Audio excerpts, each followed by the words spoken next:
네, 오늘은 6월달 설교 슬기로운 신앙생활이라는 주제하에 또 네 가지 파트 중에 하나인 슬기로운 기도생활이라는 제목으로 하나님 말씀 선포하도록 하겠습니다. 먼저 저를 좀 따라해 주시겠습니까? 어둠의 권세는 기도하는 교회를 이길 수 없습니다. 슬기로운 기도생활을 하는 믿음의 공동체가 됩시다. 아멘. 예, 정말 그렇게 변화되는, 또 그렇게 기도하는, 또 그렇게 기도의 능력을 체험할 수 있는 우리 목청 플러스 공동체가 되기를 원합니다. 어둠의 권세가 기도하는 교회를 이길 수 없듯이 기도하는 믿음의 청년들은 세상이 이길 수 없음을 고백하게 됩니다. 그리고 믿음의 청년들이 기도하는 모습은 정말 아름답습니다. 이번 달에는 특별히 슬기로운 신앙생활이라는 주제로 우리가 하나님의 말씀을 좀 살펴보고자 합니다. 여러분들이 잘 알고 있다시피 지난주에 우리 그 종영이라고 하나요? 1시즌 1이 마무리된 우리 스르생, 슬기로운 의사생활이라는 이 드라마를 제가 패러디한 겁니다. 제목만 패러디한 것이 아니라 그 드라마가 이제 기획 의도가 있더라고요. 그렇죠? 혹시 기획 의도 보셨나요? 그냥 내용만 보셨죠? 익준이가 송아한테 고백하는 그 마지막, 저도 놀랬습니다.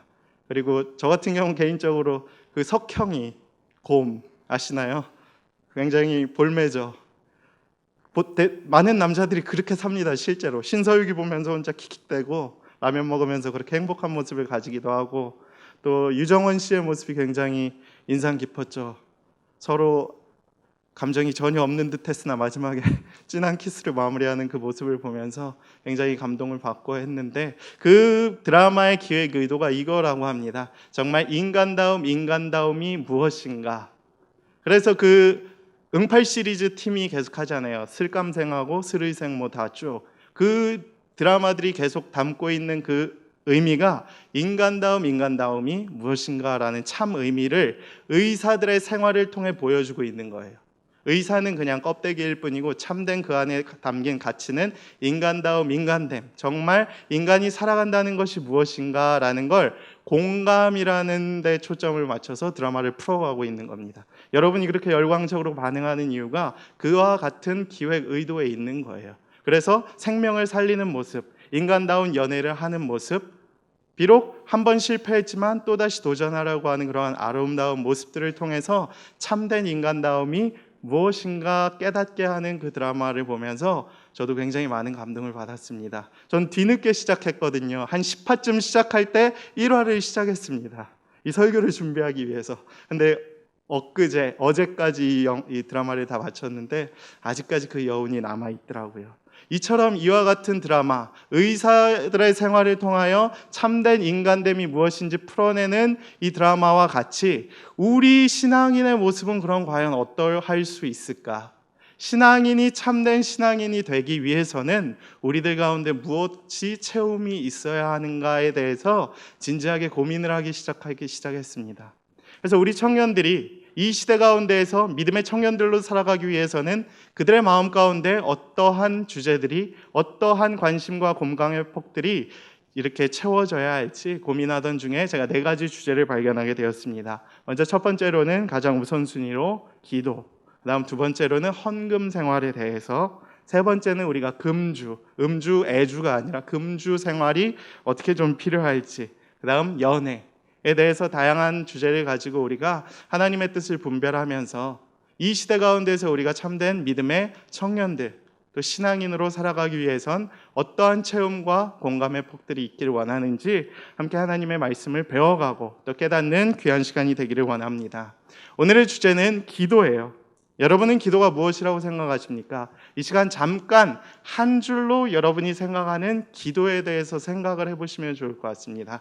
내가 생각하는 내게 기도란 무엇이다. 이렇게 한 줄로 정의를 할 수 있겠죠. 많은 분들이 기도는 호흡이다, 기도는 관계다, 기도는 만남이다, 실제다, 열매다, 거룩한 삶이다 등등과 같이 다양한 이렇게 그 내용으로 정의를 내릴 수 있을 것 같아요. 여러분들이 생각한 그 기도란 무엇인가 다 맞는 이야기가 될 것입니다. 그런데 우리는 이 기도를 그럼 과연 어떻게 하냐가 중요한 거인 것 같습니다. 여러분들이 기도를 많이 해왔을 거예요. 그리고 기도가 무엇인지 대충은 아실 겁니다. 하나님과의 대화, 하나님께 뭐 부르짖는 거 아니야? 이렇게 생각을 하실 수 있을 것 같아요. 그러나 우리들 마음 가운데 있는 근본적인 질문 중에 하나는 과연 이 기도를 어려워 죽겠는데, 응답이 없는데, 어떻게 해야 될지를 모르겠는데 내가 이 기도를 어떻게 해야 합니까? 라는 질문을 하실 수 있습니다. 그래서 그에 대한 대답을 시작으로 우리가 말씀을 시작해 보려고 합니다. 기도는 담임 목사님께서 우리 설교 때 말씀하셨던 것처럼 방법이 없어요. 수영을 하면서 수영을 배우듯이 기도를 하면서 기도를 배울 수 있습니다. 왜냐하면 기도는 이론이 아니기 때문이에요. 기도는 실제입니다. 기도는 만남입니다. 기도는 호흡이기 때문입니다. 우리 만남을 만나지 않고 만남을 가질 수 있나요? 물론 요즘에 뭐 온라인 모임도 있고 하지만 기도는 그렇게 할 수가 없다라는 거예요. 실제적으로 하나님 앞에 나아가는 행위가 우선적으로 우리에게 필요하다는 것이 바로 기도라는 거예요. 그래서 저는 여러분들에게 일단 기도를 시작해 보십시오.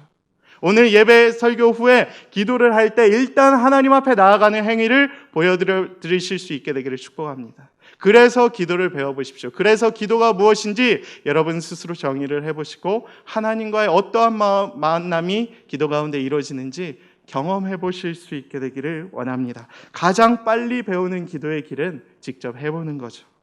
기도의 보현이 되어주셨던 분이 누구이십니까? 바로 예수님입니다.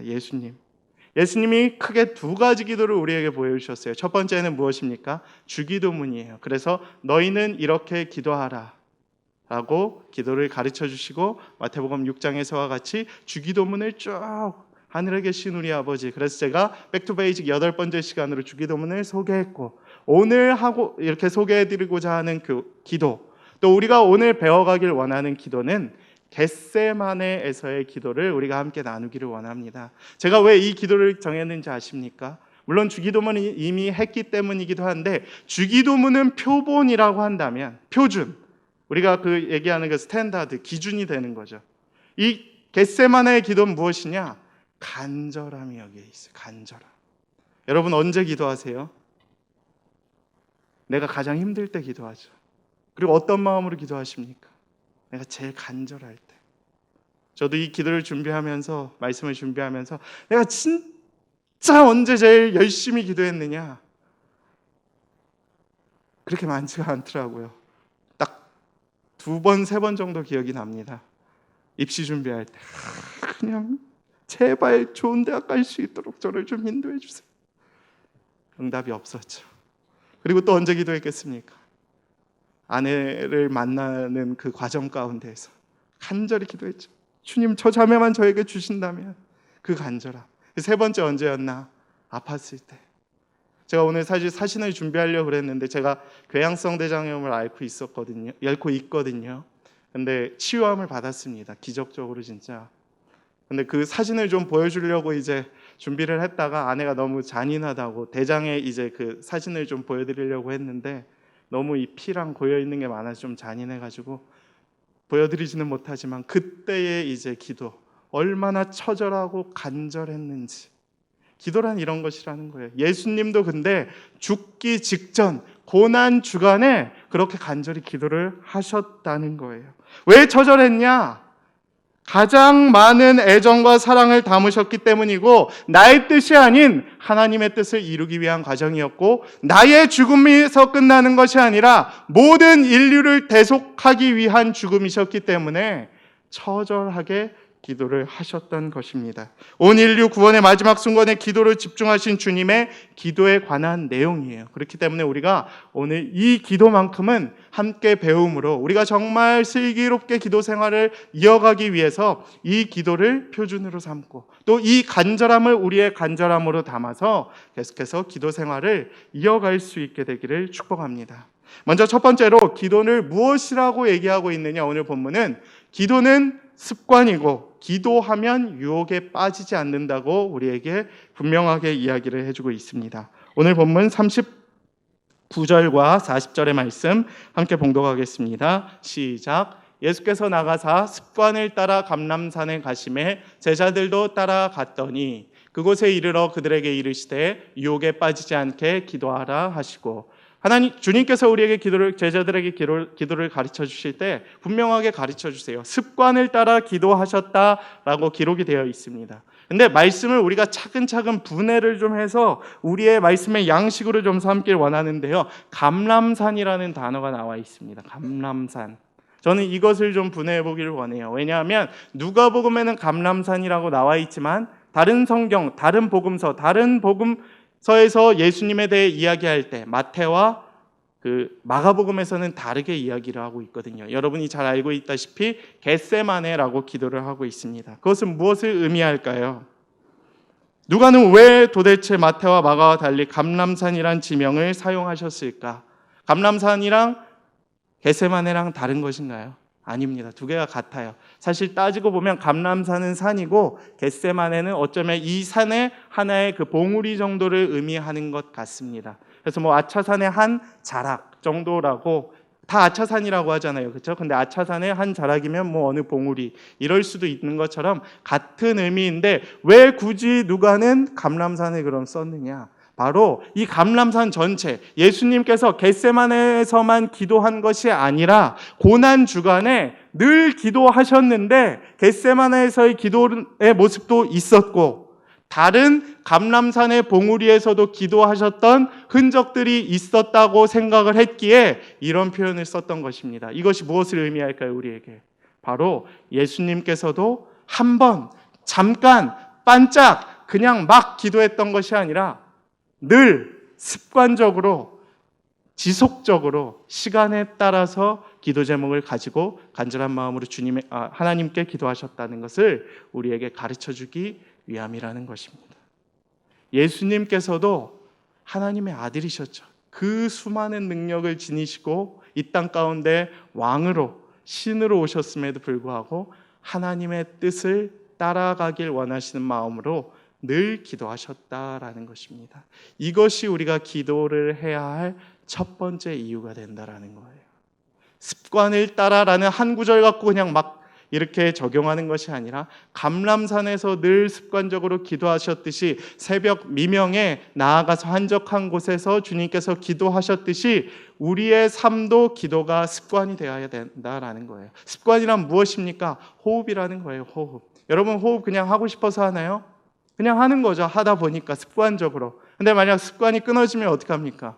바로 죽죠. 호흡을 못하면 죽는 겁니다. 우리의 영혼이 그렇다는 거예요. 우리가 창조를 그렇게 받았다라는 거예요. 우리가 하나님과 대화하지 않으면, 우리가 하나님의 지으신 대로 우리를 지어주신 그 하나님의 뜻을 묻지 않고 그 하나님의 뜻을 따라 살아가지 아니하면 우리는 죽을 수밖에 없는 존재라는 것을 기도를 통해 알 수 있게 된다라는 것입니다.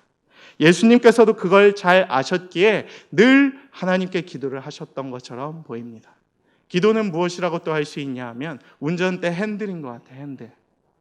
내비게이션이라고도 할 수 있지만 운전을 하시는 분들은 아시죠? 핸들이 잘못되면 어떡합니까? 내가 이쪽으로 가기를 원하는데 실제 핸들은 이렇게 가고 있어요. 그럼 어떻게 됩니까? 사고가 나죠. 반드시 사고가 나죠. 제가 경험을 해봤거든요. 핸들이 한번 틀어진 적이 있었어요. 차를 이렇게 수리하는 과정 중에 큰일 날 뻔했죠. 그만큼 핸들은 중요한 거 아니겠습니까? 우리 인생의 핸들이 하나님이 돼야 된다라는 거예요. 우리 인생의 방향성과 목적을 하나님께서 갖고 계신다라는 거예요. 우리의 뜻대로 나아가는 것이 아니라 우리의 바람대로 우리의 인생을 그냥 막 살아가는 것이 아니라 기도를 통해 하나님의 뜻을 분별하면서 하나님께서 우리의 인생을 어떻게 이끌어가길 원하시는지 우리가 충분히 물어봐야 하는 과정들이 필요하다는 거예요. 청년들의 시대가 어떠합니까? 비전이 너무너무 중요해요. 내가 어떤 인생을 살고 어떠한 직업을 갖고 어떤 사람을 만나느냐, 어떠한 시험을 준비해야 하느냐, 사주를 볼 게 아니라 타로를 볼 게 아니라 하나님의 뜻을 구하는 것이 정말 필요하다는 거예요. 왜? 내 뜻대로 나아가면 내 인생은 그냥 내 뜻대로 되는 것일 뿐인데 하나님의 뜻을 구하면 하나님의 뜻대로 나아갈 수 있는, 우리의 창조하신 목적과 사명을 따라갈 수 있는 방향이 설정되기 때문이에요. 제가 이런 걸 많이 경험했거든요. 저도 교회를 선택할 수 있는 시대가 되어버렸잖아요. 그렇죠? 예전에는 초빙 시대였지만 요새는 이력서를 쓰고 교회를 이렇게 섬기러 가게 되는 시기가 되어버렸습니다. 좀 개인적으로는 많이 안타깝죠. 제가 목양교회에 오게 된 계기도 있었던 것 같아요. 하나님의 선하신 뜻이 있었다라는 거예요. 정말 놀라워요. 다른 교회 갈 뻔했는데, 다른 교회 가서 섬길 수 있는 기회도 충분히 있었는데, 하나님께서 나를 이곳에 이끄셔서 이러한 좋은 청년들을 만나고 좋은 길로 인도하여 주시고 섬길 수 있는 기회를 주심이 되돌아봤을 때 너무 기가 막히게 감사한 거예요. 근데 이것을 언제 내가 깨닫게 되었느냐? 내가 신대원 3학년 때 간절한 마음으로 하나님 앞에, 하나님 정말 나 진짜 하나님께서 쓰시고자 하는 곳으로 인도해 주세요 간절히 기도했던 그 기도를 주님께서 들으셨던 것 같아요. 근데 저는 그게 목양교회인 줄은 몰랐죠. 근데 저 교회가 아닌가? 이 교회가 아닌가? S교회가 아닌가? M교회가 아닌가? 라는 수많은 생각들이 있었지만 이제서야 돌이켜보니까 깨닫게 되는 거예요. 아, 주님의 인도하심이, 응답하심이 있었구나. 내 인생은 하나님께서 설정하시는구나 라는 것을 깨닫게 되었습니다. 혹시 여러분들 중에 지금 직장이 마음에 안 드시는 분이 계시겠죠? 아무리 대기업 가도 마음에 안 드는 게 또 직장 생활 아니겠습니까?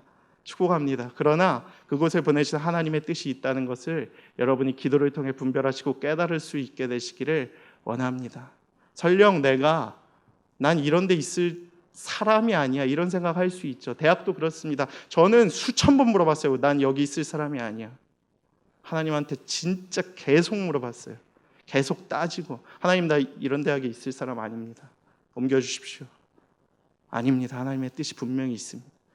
하나님의 뜻이 그 사명이 하나님의 길이 그 가운데 보내신 목적이 있습니다. 여러분이 그것을 기도를 통해 깨달으실 수 있게 되기를 축복합니다. 내 인생의 핸들을 붙잡으신 분은 내 인생의 핸들 주도권을 쥐고 계신 분은 하나님이시기 때문입니다. 그러니까 여러분의 인생은 결코 헛되지가 않아요. 여러분이 어느 곳에 있든지 여러분이 무엇을 하든지 여러분이 어떻게 살든지 간에 하나님께서 그 인생을 붙드시고 계시기 때문이에요. 그것을 기도를 통해 깨달으실 수 있는 여러분의 귀한 삶이 되실 수 있게 되기를 축복합니다. 이 시대는 기도는 많아요. 근데 진짜 기도를 잃어버린 시대가 되지 않았나. 기도를 상실한 시대. 의외로 실제 기도를 하지 않는 경우들이 많기 때문입니다. 그래서 여러분들 실제를 좀 배우십시오.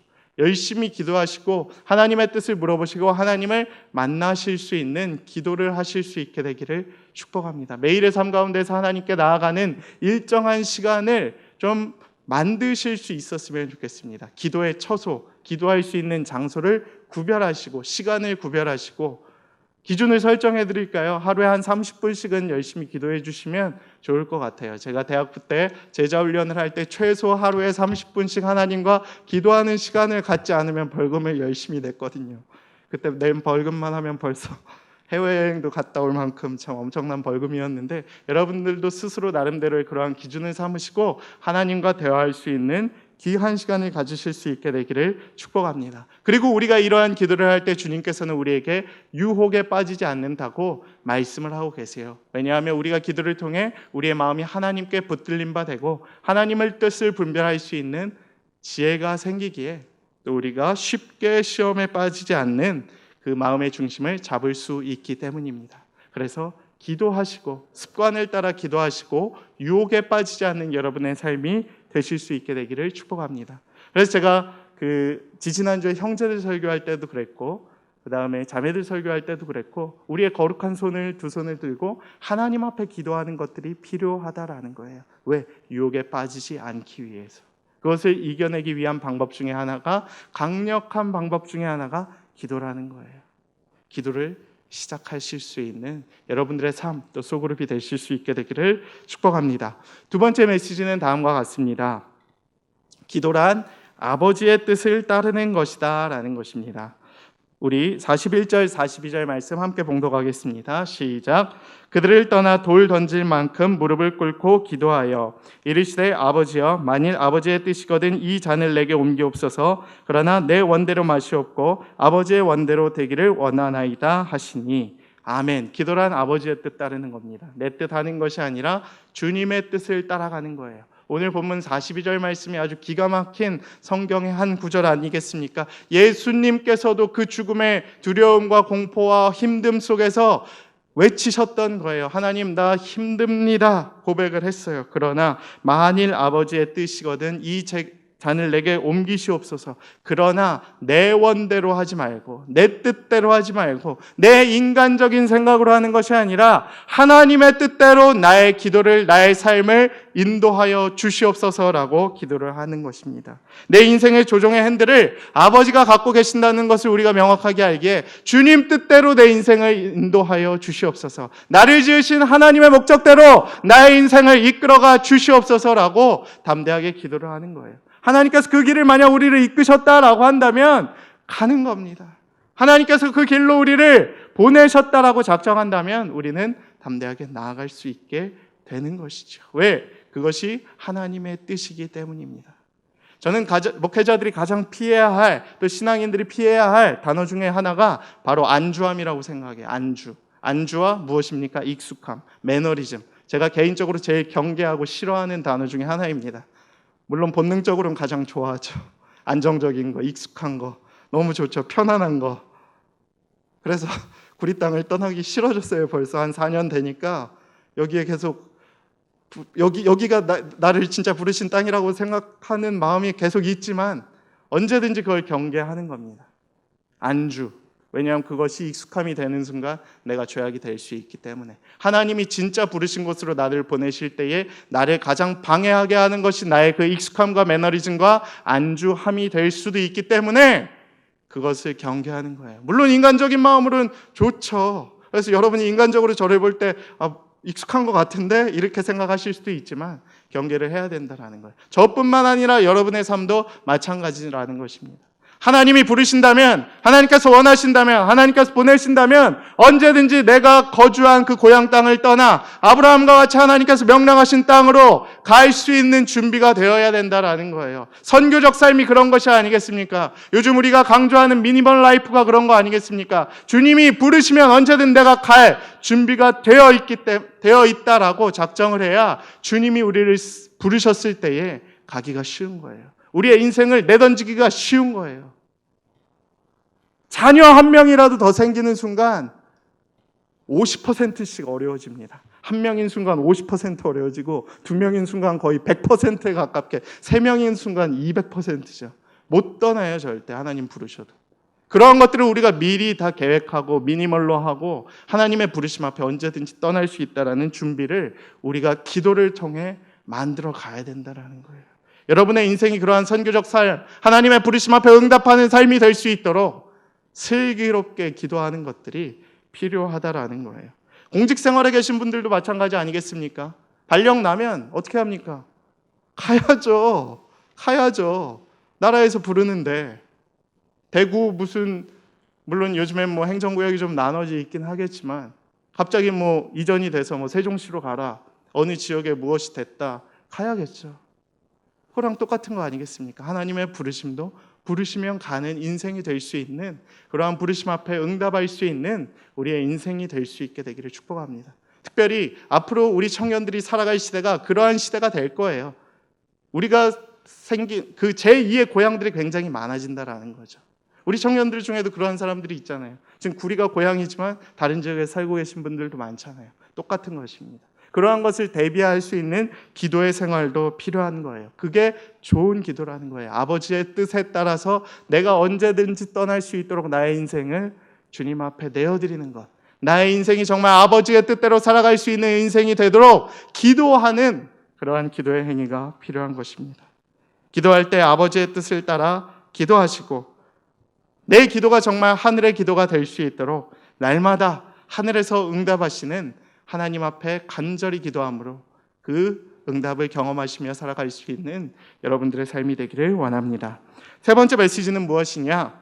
우리가 기도할 때 하늘의 천사들이 함께 도와준다라는 것입니다. 43절 우리가 함께 봉독하겠습니다. 시작. 천사가 아멘. 조금 생소한 말씀 구절일 수가 있어요. 천사들이 사실 등장을 하는 경우가 그렇게 많지 않아요. 주로 예수님과 관련된 경우들. 임마누엘 때 이제 가브리엘 천사, 그다음 예수님 태어나셨을 때 그런 경우에나 이제 천사들이 좀 나오지, 사실 천사들이 그렇게 성경에 많이 등장을 하지는 않습니다. 근데 오늘 예수님께서 기도하실 때 누가 내려옵니까? 천사들. 천사들은 보통 어떠한 경우냐? 하나님의 응답인 경우들이 많아요. 예수님께서 그렇게 간절히 기도하셨더니 하나님께서 응답을 하셨더라라는 거예요. 예수님께서 그렇게 힘들어하시는 기도 무엇이냐? 영적인 기도, 영적인 전쟁이 이제 시작된다는 거예요. 왜? 십자가 사건이 이제 앞두고 계셨기 때문에. 진짜 죽음 앞에 서보십시오. 얼마나 두렵겠습니까? 그것도 온 인류를 위한 죽음 아니겠습니까? 근데 예수님도 떨리셨죠. 힘드셨죠. 이 손을 내리고 싶었죠. 근데 하나님의 뜻을 보여주신 겁니다. 하나님이 천사들을 보내주심으로 말미암아 힘을 더하심으로 이 기도를 계속 이어가고, 이 영적 전쟁을 이어감으로 내가 너에게 보낸 그 인류 구원의 사명을 다할 수 있도록 가르쳐 주셨던 거예요. 놀랍지 않습니까? 하나님이 응답을 하신 겁니다. 인간이 그만큼 약해요. 인간이 그만큼 가난하고 불쌍하고 하나님의 은혜가 필요해요. 그렇기 때문에 하나님의 도우심이 반드시 필요하다라는 것입니다. 기도할 때 천사들의 도움을 받고 하나님의 응답을 얻으실 수 있는 여러분들의 삶이 되기를 원해요. 왜냐하면 여러분들이 그만큼 약하기 때문이에요. 근데 하나님이 보내시고 하나님이 시키시고 하나님이 응답하시는 기도의 응답에는 여러분에게 반드시 도움을 주실 거라는 거예요. 예수님께도 천사들을 보내어 그 기도에 힘을 더해 주셨던 것처럼 여러분들의 그 기도에도, 여러분들이 나아가야 할 그 어려움, 영적 전쟁 길 가운데에도 우리가 기도할 때에 힘을 더해 주신다라는 것입니다. 그래서 기도할 때 이런 기도 굉장히 좋죠. 나는 도움이 필요합니다, 주님. 나를 불쌍히 여기소서. 근데 이걸 인정해주고 싶지 않은 사람들이 있다는 거예요. 자존심 상해서. 하나님 앞에 자존심이 무엇이 의미가 있겠습니까? 진실되고 용기 있고 도움이 필요할 때, 사랑이 필요할 때, 재정이 필요할 때, 관심이 필요할 때 하나님 앞에 나 좀 도와주세요. 나 약하니까, 나 절망스러우니까, 나 하나님 없이는 이제 살아갈 수 없으니까 이제 제발 나를 좀 도와주십시오, 주님. 진짜 밑바닥 경험해 보셨습니까? 우리 늘 얘기하지만 바닥인 줄 알고 뭐 지하실까지 경험하는 그러한 주식 얘기처럼 바닥 지하실 경험해 보셨냐고요. 인생의 지하실. 그때 무슨 체면이고 자존심이고 어디 있겠습니까? 절규가 나오죠. 절규. 내 영혼 깊은 곳에서 있는. 배불러 보면 모르죠. 근데 바닥 찍고 한번 인생 경험해 보십시오. 내 뱃속 끝자락에 있는 그 절규들이 이제 올라올 겁니다. 나 이를 꽉 물고 외치는 절규와 같은 고백들. 근데 그것이 단순한 비판과 분노와 어려움으로 끝나는 것이 아니라 주님, 나를 도와주십시오. 간절히 한번 매달려 보세요. 그럼 주님이 응답해 주실 겁니다. 천사들이 도와줍니다. 하나님이 천사들을 통하여 반드시 도와주실 것이고 지금 당신 옆에 와서 우리의 기도를 들으시고 도와주실 겁니다. 물론 지금은 깨닫지 못할 수도 있죠. 왜 이렇게 하나님의 응답이 없냐? 가장 우리가 신앙생활을 하면서 많이 던지는 질문 중에 하나가 하나님의 응답이 도대체 어디 있냐? 정말 하나님 살아계신 거냐? 질문을 할 수도 있지만 저는 뭐 조직 신학적으로 뭐 교리들을 설명하고 싶지도 않아요. 그냥 묵묵히 버텨라. 그리고 나중에 되돌아봤을 때 하나님의 그 도우심을 되돌아봐라. 반드시 있었을 것이다. 그 힘으로 버티는 거예요. 제가 지금 어떤 힘으로 버티는지 아십니까? 옛날에 기도했던 그 기도의 응답이 이루어졌던 것들을 경험해서 지금도 물론 힘들지만 그때 나를 일으켜주신 하나님의 힘을, 기도의 응답을 내가 분명히 알고 있기에 이 힘듦도 기도할 때 하나님께서 응답하시고 나를 선하게 이끌어 가신 거라는 걸 내가 분명하게 알기에 버티는 거예요. 그것이 신앙생활이고 그것이 신앙 슬기로운 기도생활이라는 거예요. 청년이 왜 힘든지 아십니까? 20대 초반에 왜 그렇게 많이 무너지고 어려운지 압니까? 시행착오가 적어서 그래요. 시행착오가. 되게 꼰대 같은 발언 같지만 정말 그렇습니다. 여러분 기도하면서 정말 그런 시행착오 무수히 겪어보십시오. 나름대로 이게 깡다구가 이제 생깁니다. 그래도 힘들죠. 그래도 그때마다 필요한 고난과 어려움, 하나님을 찾을 만한 창구를 주시겠지만 그것이 여러분의 믿음의 유산이 될 것이고 그것이 여러분의 기도의 능력이 될 줄로 믿습니다. 네 번째 메시지는 다음과 같습니다. 때로 기도는 땀이 피가 되도록 처절하게 하나님 앞에 엎드리는 것이다. 44절 함께 읽도록 하겠습니다. 시작. 예수께서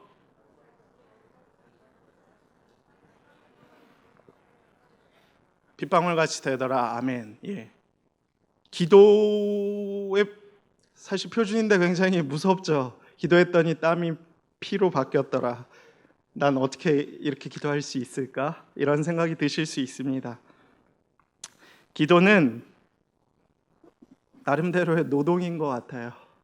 우리 담임 목사님께서도 기도에 대해 설명하실 때 기도는 노동이다. 무슨 소리지 이랬었는데 약간 노가다가 좀 필요한 것 같습니다. 헌신과 노력이 필요해요. 무릎이 필요해요. 기도는 머리로 하는 게 아닙니다. 기도는 마음과 엉덩이로 하는 거예요. 무릎으로 하는 겁니다. 기도는 땀을 요구하고 기도는 피를 요구하고 기도는 어떤 면으로는 결코 쉽지는 않을 수도 있습니다. 내 온 마음과 힘을 쏟아서 기도를 해야 하기 때문이에요. 왜냐하면 아까도 얘기했다시피 우리의 기도에는 그러한 간절함이 있기 때문이에요. 정말 여러분 정말 간절한 거 바라고 계시지 않습니까? 취업 그냥 막 준비하시나요? 그냥 아무데나 가도 되나요? 여러분 인생? 그런 거 아니잖아요. 그렇죠? 제가 지난주에 결혼 얘기했지만 그냥 그 설교 듣고 그냥 아무나 만나서 대충 결혼해야지 이런 생각하고 계신 분들 아무도 없죠? 정말 간절한 마음으로 찾고 구하고 기도해야겠다 이러한 열망이 생기셨죠? 그렇게 기도하셔야 되는 거예요. 예수님이 그렇게 기도하셨어요. 하필이면 땀이 피가 되도록 이거 과학적으로 증명된 건지는 모르겠지만 예수님께서 정말 그러하셨다니까. 시편 40편에도 이렇게 기도를 정의하고 있습니다. 내가 여호와를 기다리고 기다렸더니 귀를 기울이사 나의 부르짖음을 들으셨도다. 나를 기가 막힐 웅덩이와 수렁에서 끌어올리시고 내 발을 반석 위에 두사 내 걸음을 견고하게 하셨도다. 아멘. 자신이 기도하면서 그만큼 기다리고 기다렸던 것을 이야기하고 있습니다. 지난주 수요일 설교 본문이었죠. 오랜 기다림과 인내가 필요할 수 있다는 거예요. 땀이 피가 되도록 그러한 간절함이 필요할 수도 있다는 거예요. 그러나 그 기도가 결코 포기될 수는 없다라는 것을 우리에게 가르쳐주고 있는 것입니다. 그만큼 우리의 기도와 우리의 인생은 존귀하다는 거예요. 굉장히 귀중하다는 거예요. 그냥 땅에 묻히고 말 기도 제목이 아니라는 것입니다. 더 이상 수령에 갇혀 있을 수 없기에 절박한 마음으로 더 이상 이렇게 살 수 없기에 절박한 마음으로 하나님 앞에 기도하며 나아가는 거예요. 왜 기도가 인생을 뒤바꿀 수 있는지 아십니까? 가장 절박한 순간에 가장 간절한 마음으로 내가 기도했더니 반등을 하는 거예요. 반등. 인생이 반전이 있는 겁니다. 가장 바닥을 찍어봤으니까 이제 그 바닥을 딛고 하나님께서 일으켜주시는 기도의 능력으로 말미암아 그 인생이 달라질 수 있는 거예요. 그래서 저는 청년의 때 많이 무너지는 거 아주 좋은 일이라고 봅니다. 여러분 누가 신앙의 선배가 이런 경우들 있지 않아요? 너 되게 힘든 일이 생겼는데 나는 되게 힘든데 이 선배는 나한테 와서 뭐라 그랬냐? 하나님께서 너 참 크게 쓰시려나 보다. 제일 듣기 싫은 소리예요. 제가 사수를 했는데 선배가 나한테 오더니 너 대학 때문에 그렇게 힘들었구나. 주님이 너 크게 쓰시려나 보다. 자기는 S대 다니고 있으면서 되게 짜증나더라고요. 근데 이제 알게 됐어요. 날 진짜 크게 쓰시려고 그때 나에게 그러한 고난을 주셨구나. 여러분 그렇기 때문에 그 청년의 때에 겪는 고난 대충 그냥 막 생각하지 마세요. 하나님의 뜻이 진짜 있어요. 진짜. 내가 깜짝깜짝 놀래요. 내가 깜짝깜짝. 그땐 나도 듣기 싫었죠. 입장 바꿔놓고 생각해봐. 그냥 막 말하나 보다라고 생각을 했는데 절대 그렇지 않아요.